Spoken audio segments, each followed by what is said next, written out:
Good morning, everyone. I'm at my favorite spot this morning. I thought I would get rid of the roosters and the dogs and come here, and there's competition about a quarter mile behind me here. So I hope you can hear me okay. I am wearing both mics, so I'm hoping between the waves and that sound behind me, we're gonna be heard. Today I'd like to talk about something that was suggested by one of my older subscribers. That is, they've been with me for quite a long time. And I think I touched on it previously, but I went back to find that video and I must have accidentally deleted it because I can't find it anymore. So I did delete some videos. So that may have been by accident, and may have been one of them. So we're going to talk about visas today. I personally have an SRR visa, that is Special Resident Retirement Visa. There are advantages. Of course, when you come here, you don't have to apply for any visa ahead of time.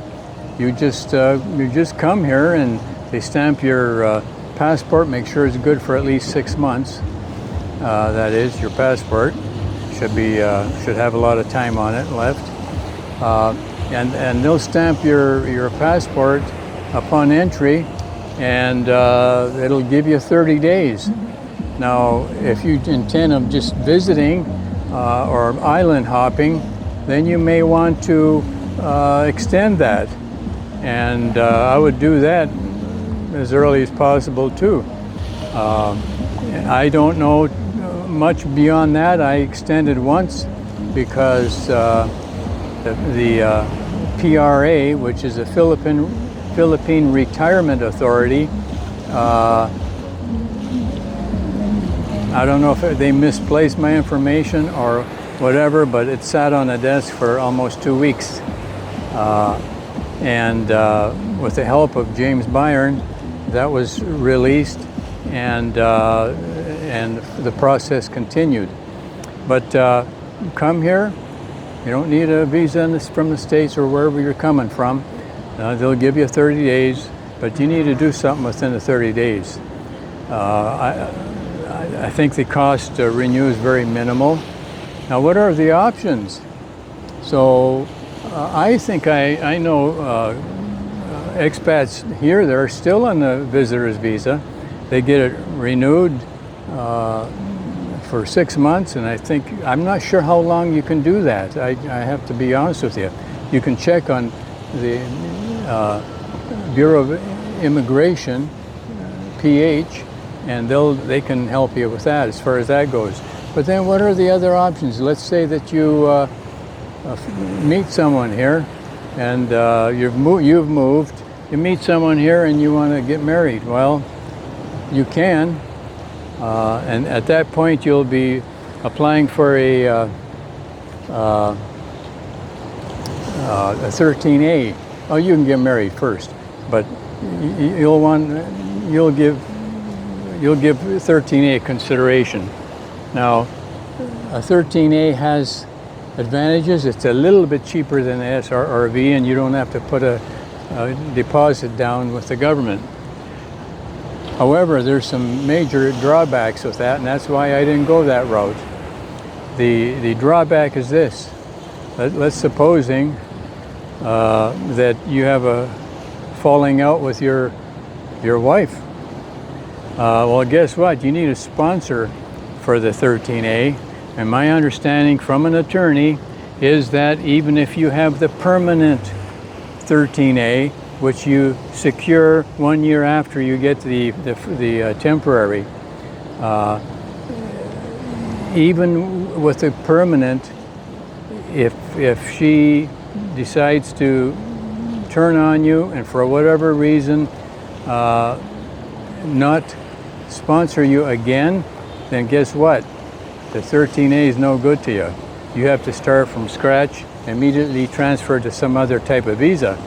So, I mean, this is what you face here. So I didn't want to take any any chances in that that respect, I went for the SRR visa. Yes, you have to put $10,000 down in a Philippine bank. Should you leave at any time, they give it back to you.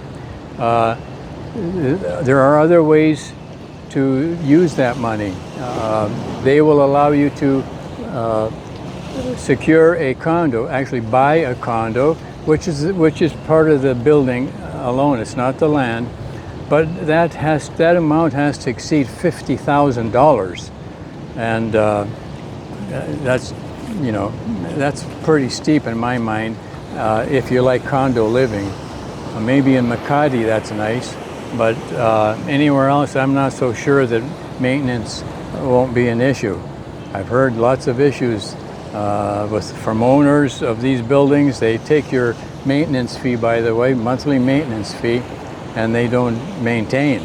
So you can end up with a condo that depreciates, and I'm not so sure that that's a route you may want to take.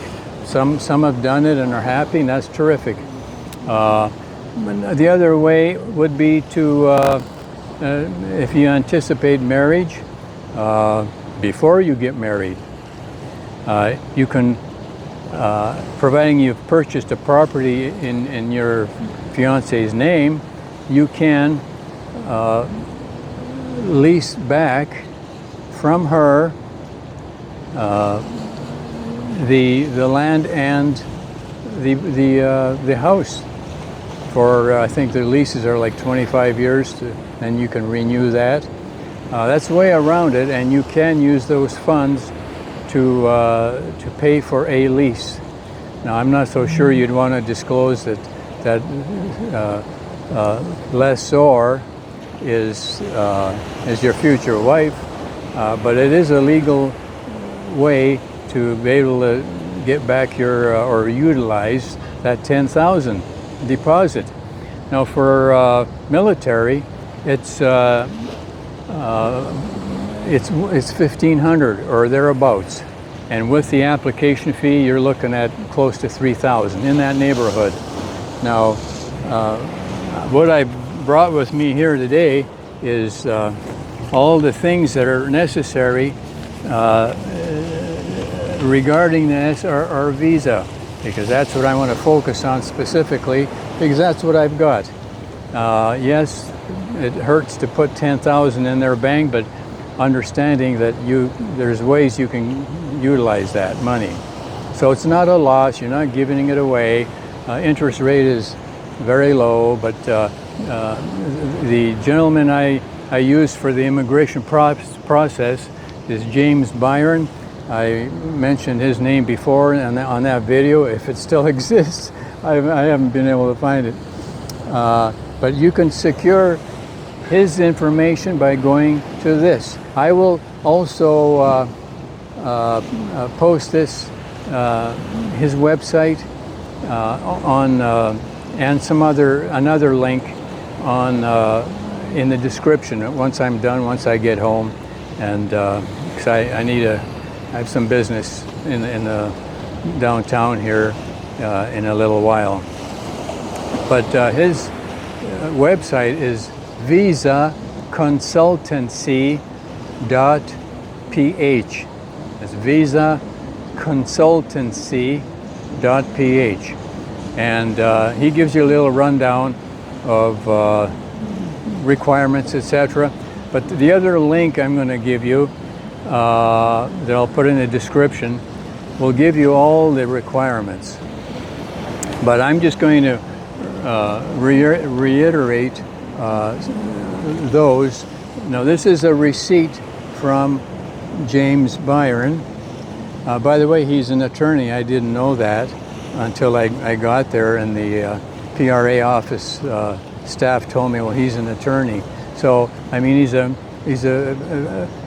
humble guy and very articulate, and he's got his stuff together. He's got his ducks in a row, and I'm not techie at all, but I was able to, with his help, pretty much take care of a lot of these things in the United States.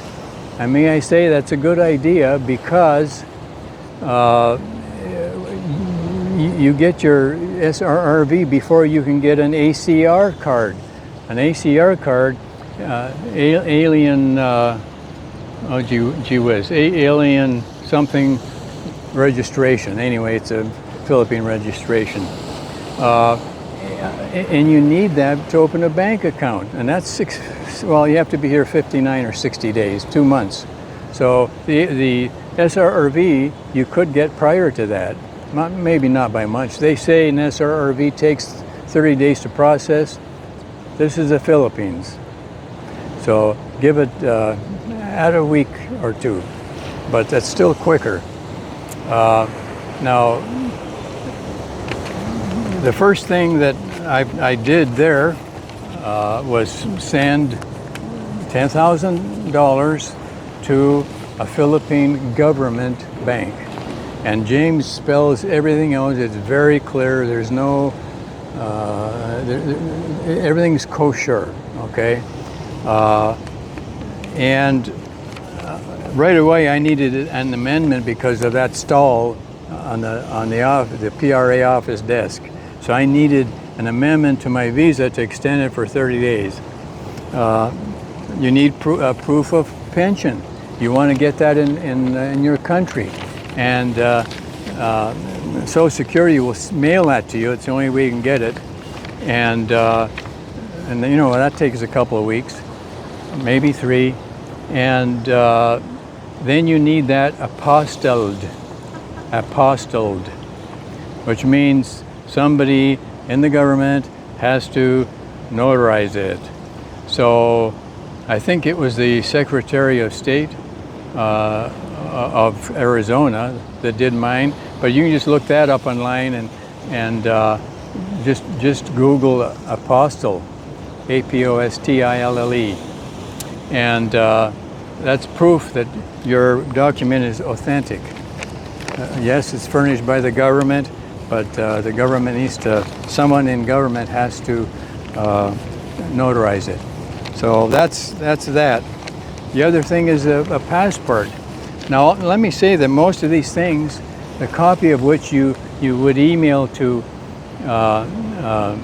James Byron or whoever you're working with. I strongly suggest you do use James Byron. I'll tell you one reason, not only because of his proficiency, but I try to use someone that has an office here in Dumaguete and also in Cebu, and he wouldn't return my emails. And then I finally called, and I got an automated message asking for $50 per 30 minutes of speaking with them. So you can guess what I did with that. I certainly didn't use that route, and I looked online, and this gentleman is James Byron.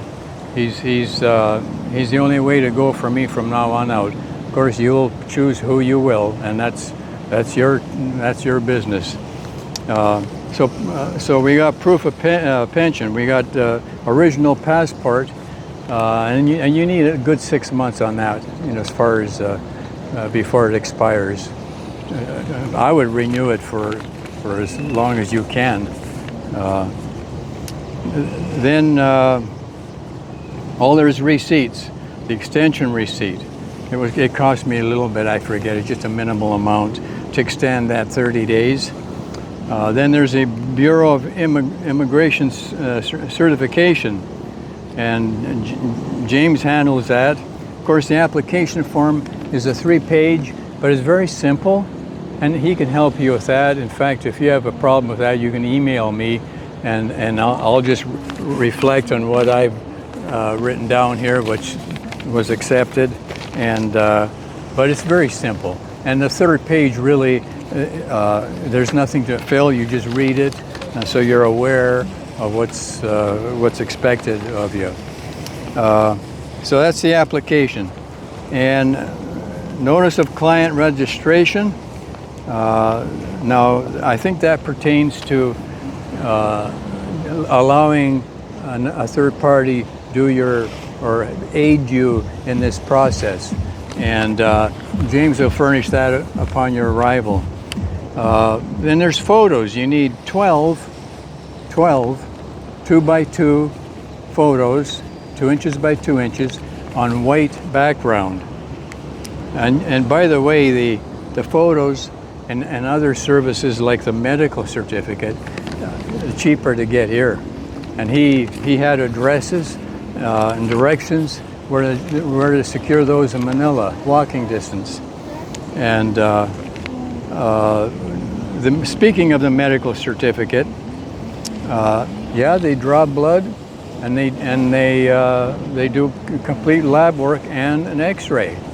So if you're concerned with your health, you're not sure, just what the situation would be as far as acceptance or rejection by the Philippine government, well, then maybe you can get this done at home. It's going to cost you a heck of a lot more. They charged me a total of $23. That's what it amounted to. 24, sorry.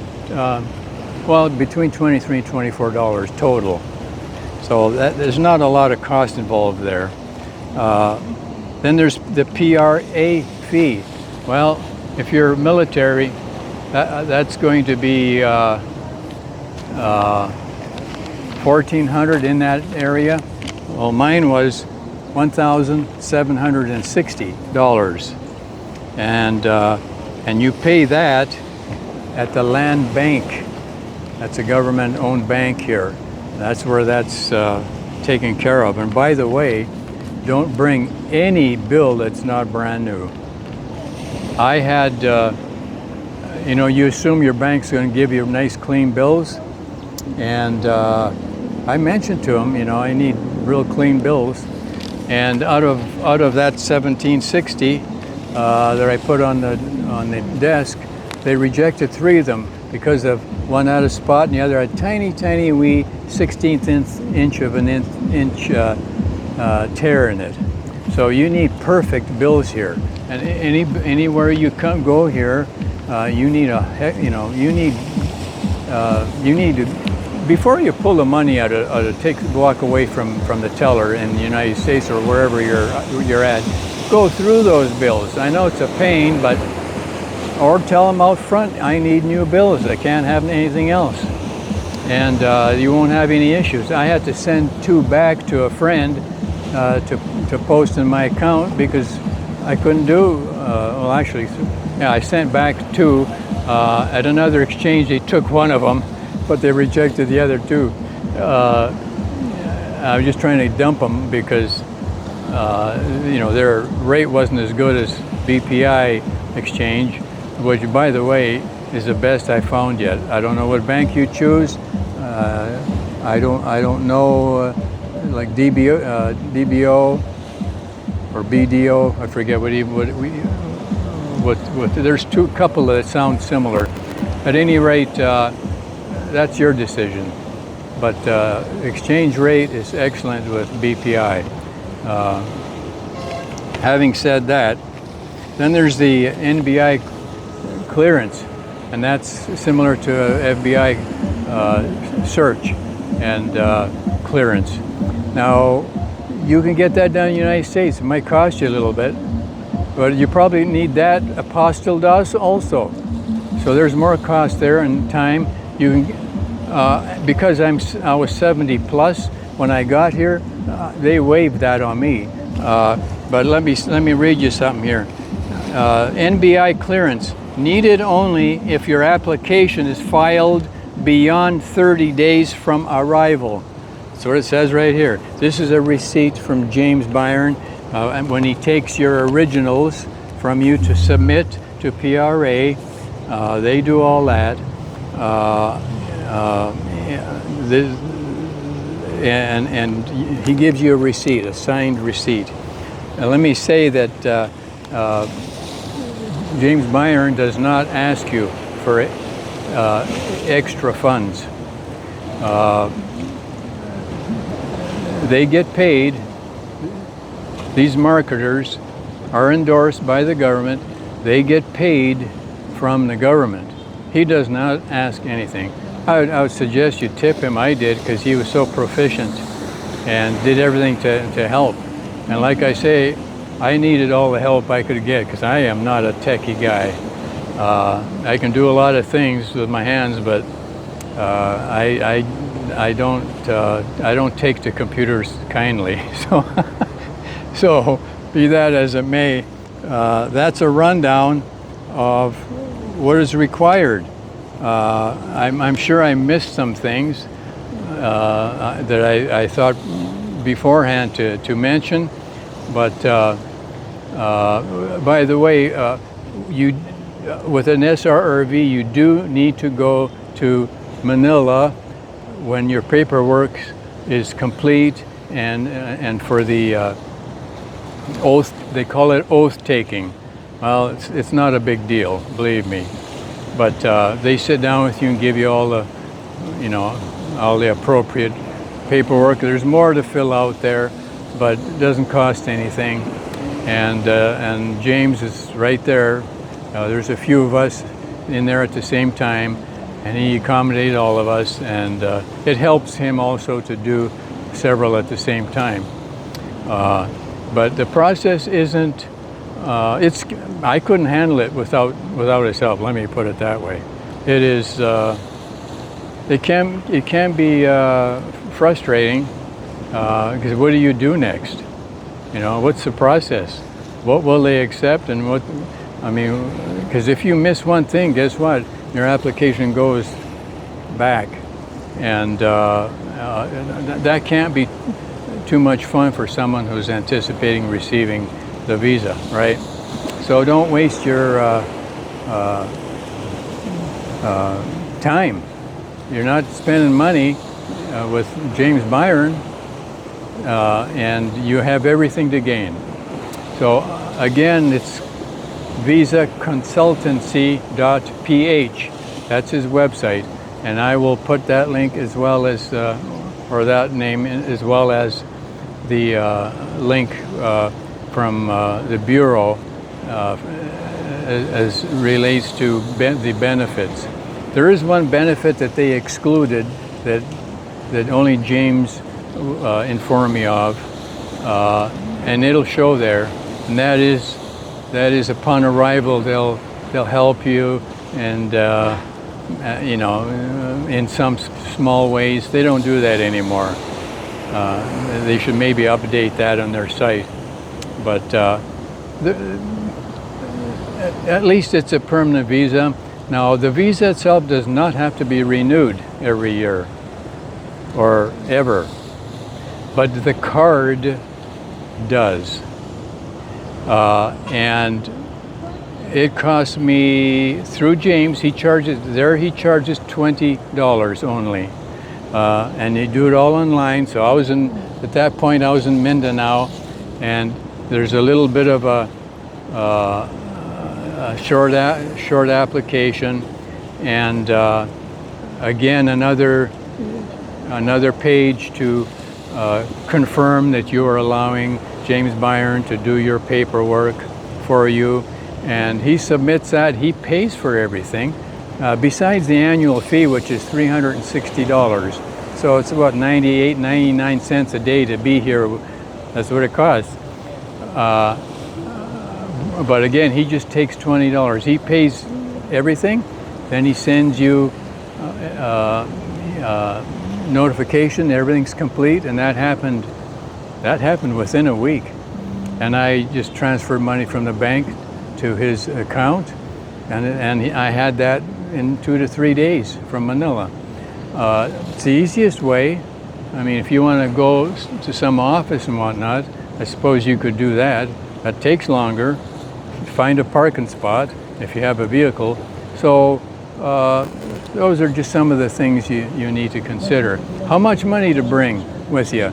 Well, depending, I suppose, what you feel comfortable with. But in the case of an SRR visa, you're going to need, $1,760 plus a little bit. You're going to need a couple $1,000. How are you going to live in that week or so that you're going to be in Manila? Food, hotel or whatever. I brought just short of 10,000.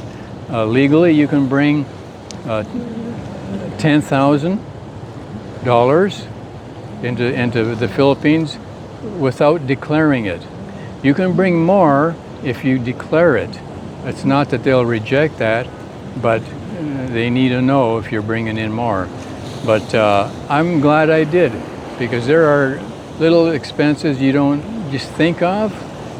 When you get here, you're all excited about discovering, new places and the place, looking around and getting used to, getting acclimated to the weather, and then you name it. So bring as much as you feel comfortable with. Don't short yourself there.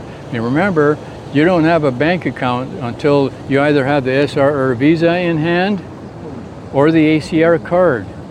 One of the advantages of the ACR, the SRRV, is that it waives the necessity of an ACR card. I don't have an ACR card because on the back of my card it states that it waives that requirement. So, and by the way, I don't have to check in every year like these other visas.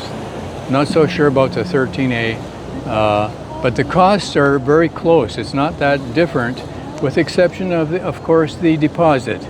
So, in my case, 10,000. But by the way, another way that money won't be wasted, your beneficiary will receive that. Let's supposing upon your demise, God forbid, but it happens, and so the beneficiary will receive those funds. So it's not like you're giving 10,000 away, or in the case of military, 1,500. It's not the case. So you can relax there, knowing that you won't lose that money. It might be a good place to safeguard 10,000 too, because you can go through money here pretty quick if you're not careful. So with that, I'm going to shut her down, and again, I'm going to turn this around so you can see a little bit of where I'm at. Yes, I'm at the boulevard. I'm just going to twirl this around.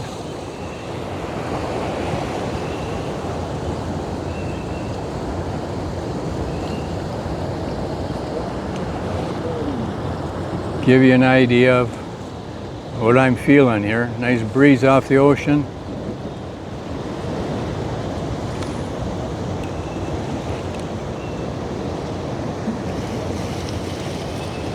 And it beats listening to dogs and roosters, right? I got them all around me where I'm at. It don't bother me much, just a little sometime when you're trying to fall asleep, but I fall asleep pretty quickly, so.